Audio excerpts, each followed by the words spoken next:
How good are suppressions? Suppressions are a very odd game mechanic in League of Legends. They're a game design choice that Riot has put into the game that's made the game very interesting. Suppressions themselves are a mechanic that you often don't really see in competitive play, especially in this day and age, but you can still see dominate solo queue all the time, especially in lower ratings. They're a game design mechanic that's perfectly suited for a team-oriented game like League of Legends, but they just fit into the meta and into the game in such an odd way that you don't actually see them that often, and you almost never see them being utilized to their full potential. Now, what am I talking about here? Let's start off with what a suppression is for any of you who don't know. A suppression is a channeled ability where the target is unable to control movement, attack, or cast abilities, or use summoner spells. It's a form of CC that only 4 champions in the game currently have 4 defined suppressions: Malzahar, Skarner, Urgot, and Warwick. Now, suppressions are really unusual in the sense that there is actually really no counterplay 1 versus 1. The only thing that you can do against a suppression 1 versus 1 is buy a Quicksilver Sash or Mercurial Scimitar and use those as a cleanse, because cleanse is a summoner spell which you can't use when you're being suppressed. It's interesting because typically when you think of some sort of ability or game mechanic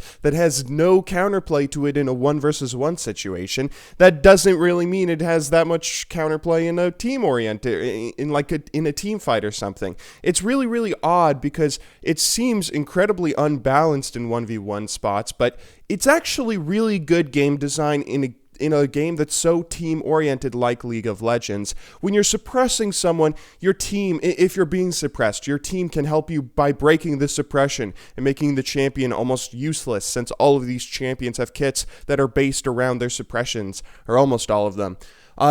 Suppressions aren't really abilities that are meant to use to kill people 1 versus 1. They're just a form of CC. Most of them, half of these, don't really do much damage. Malzahar and Warwick's can deal damage if they get fed, but they aren't meant to deal damage on their own and just straight up kill people. They're meant as another form of crowd control that you can use when you're team fighting, that you can lock down people that misposition, that you can use to break channeled abilities or something along those lines. It's something that's really, really utilized most effectively in team-oriented situations. When you see team fights, and it's just a great crowd control thing that you can use alongside your team. But if you take a look at the history of suppressions and the history of how they've always had a very odd spot and a hard time fitting into the meta, you can see how they've kind of evolved into the weird game mechanic that they are today, where they're only on these 4 champions and they aren't actually seen often in competitive play or solo queue. So, for instance, if we go all the way back to Season 1, Season 2, we can see, keep in mind this was a time where there were double APs run by SK Gaming, so Xpeke played top lane for Fnatic, while they had a mid laner called Chushe. Both of them ran APs, and then similarly on SK Gaming, there was a guy called Althor alongside SK Ocelot. Althor was a guy who was a Malzahar player, and he played mid lane for SK for a while. He had amazing games with Malzahar, and he really showed how well the champion could be used in a team-oriented game such as League of Legends. There was one game I remember watching specifically in early Season 2 where they were playing against Lowland Lions, which was an up-and-coming team at the time, where they gave him Malzahar, and he had perfect positioning, and he was able to do so much with his ultimate and with his team locking down people, and he had just such a tremendous team fighting presence that you really did not see from any other champion or any other ability. Now, that's something that actually wasn't that uncommon to see back then. Maybe my memory is wrong here, but I'm pretty sure Malzahar, he wasn't actually that bad of a pick. Like, it wasn't just Althor or the people who mained him that you got to see him in competitive play. He was actually, not that bad of a pick. There weren't as many champions back then. There weren't as many champions with CC to break suppressions. Let's be honest, players were also just worse back then. The competitive scene, players weren't as good as they are nowadays, and a lot of them didn't break suppressions on the first opportunity that they got to, the way that you might see nowadays.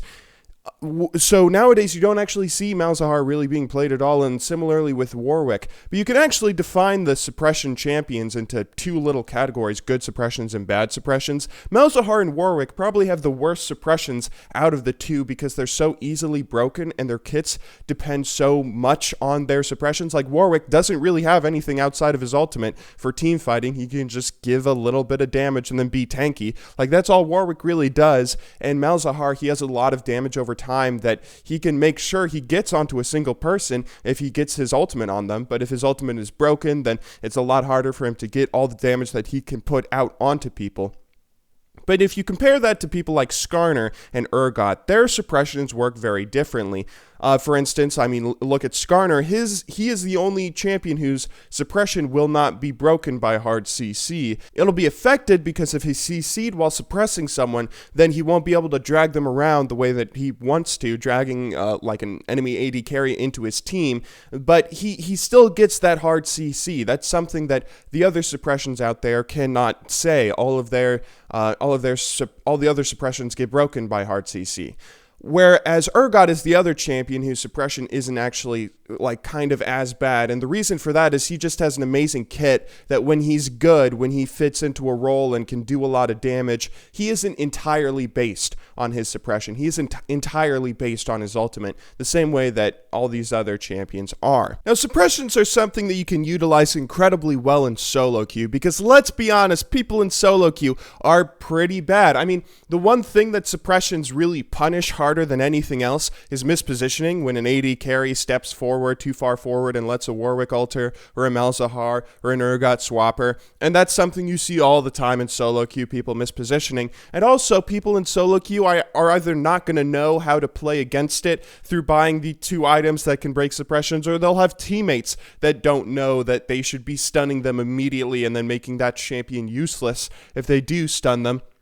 That's the kind of thing that you don't really see that often in solo queue. You don't see people playing as well as they could be to sort of mess with people that have suppressions. But that's also why they're so bad for competitive play, because as long as there is an option for counterplay to completely negate the suppression and the champion using it, people will always use it in competitive play. People have gotten so good. If you see people that can like interrupt a LeBlanc W mid-animation, then of course people are going to be able to interrupt such a long channeled ability that takes so long to throw out all of its CC and all of its damage. Now, since these champions' kits are so heavily based around their suppressions, it's really hard to make them competitively viable without it, Urgot being the only exception that he actually has a kit that isn't entirely based around his suppression the way that most of these other champions are.